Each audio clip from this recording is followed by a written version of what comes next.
AITA for using one laptop for personal and professional purposes. I've been working closely with my boss for over 2 years now.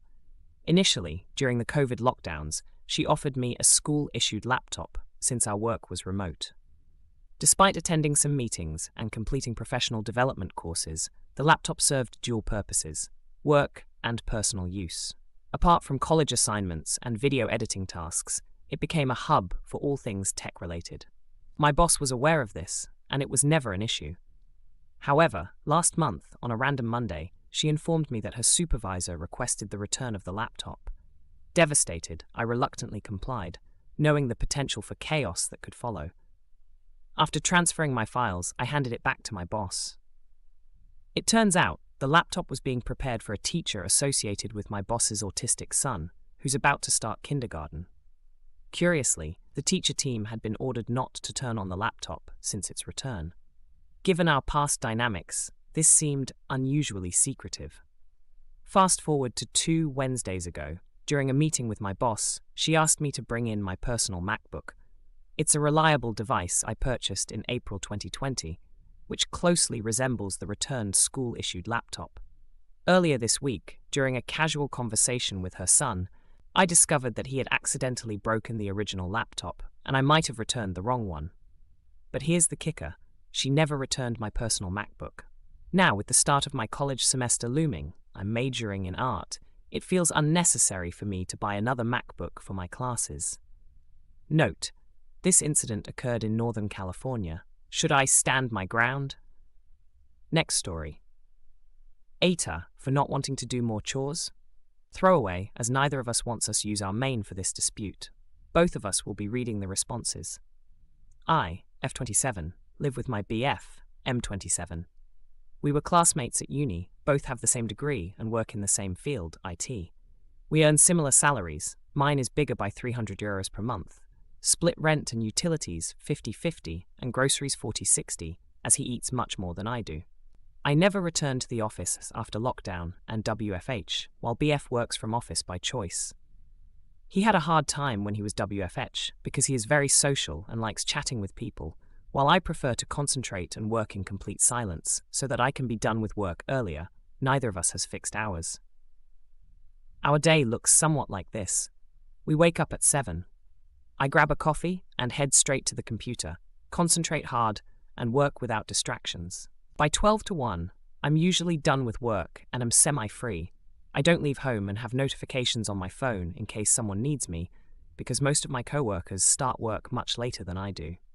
BF wakes up at the same time, heads to the shower, eats breakfast, and goes to work by public transit, which takes him 40 to 50 min one way.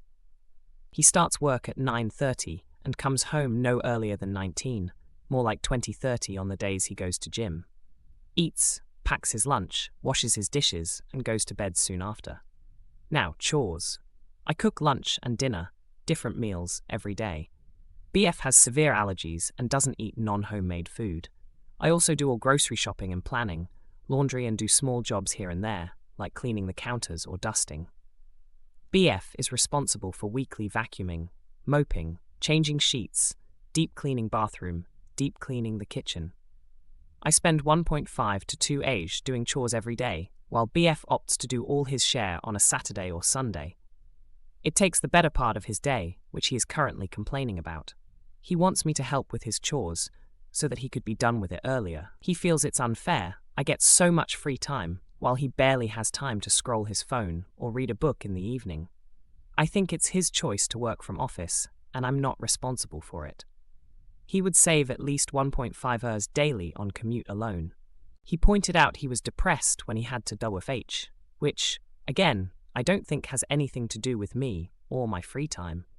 Basically, he thinks I'm being selfish by not wanting to help him out. Being together means helping each other according to him. I asked, how is it that he helps me then? I previously lived alone, and it was cheaper, didn't have to spend so much on groceries because I don't have dietary restrictions and am a tiny person who doesn't eat much. I don't want to spend more time on chores than I used to when I was alone on top of that, all so that he could have it easier than he would if he was living alone. I have the time and could easily help him with chores, but frankly, I'd much rather read a book or go for a walk instead. AITA. Next story. AITA for asking my wife if she'd put our daughter's things back the way she found them. My 40 wife, 35F, and I have 2 kids, 10M and 7F. We'll be calling them Thomas and Hannah respectively. Hannah is a girly girl, and as of last year, her room has been covered in Barbies and rainbows. Her shelves are full of dolls, her walls are pink and has paintings of unicorns, her bed is a castle. You get the gist. I put some hours into making that room. Hannah loves it. My wife and I have had this conversation more times than I can count, and it's been going on since last year. Her room changes every now and then, but nothing major. It's just changed a bit recently, and it's been the same for a few months now.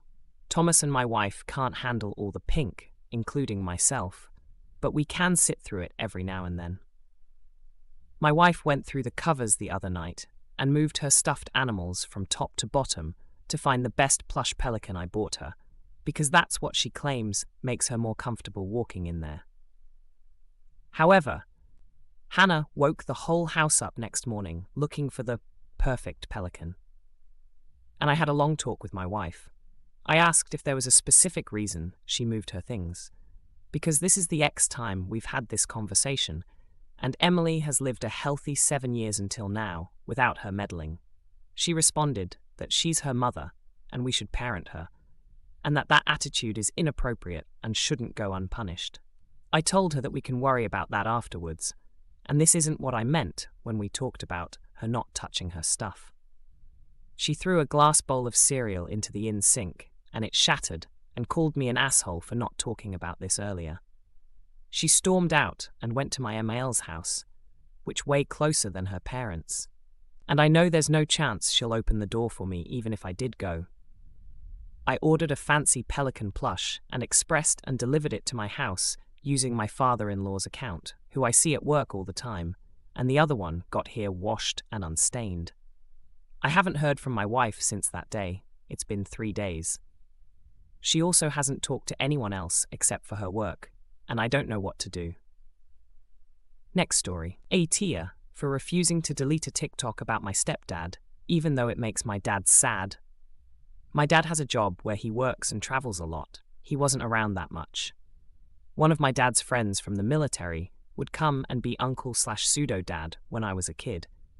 Like, he pretty much did all of the dad work, and my mom got into a relationship with him when I was like 12. All of my teachers thought he was my dad because he was the one who came to school events and PT conferences. I was closer to him than my actual dad. Like, my dad would make me call him sir, while my stepdad was a lot more chill, and he would act interested in all the stupid kid stuff I was into. My dad and stepdad were friends throughout my childhood. Like, if my dad didn't want to do something for me, he'd literally have my stepdad do it. 2 days ago, my dad found a TikTok I made about my stepdad where I said he was the coolest and I loved him. It was a TikTok trend and I didn't even get that many likes. He was really upset I made it and demanded that I take it down. I refused.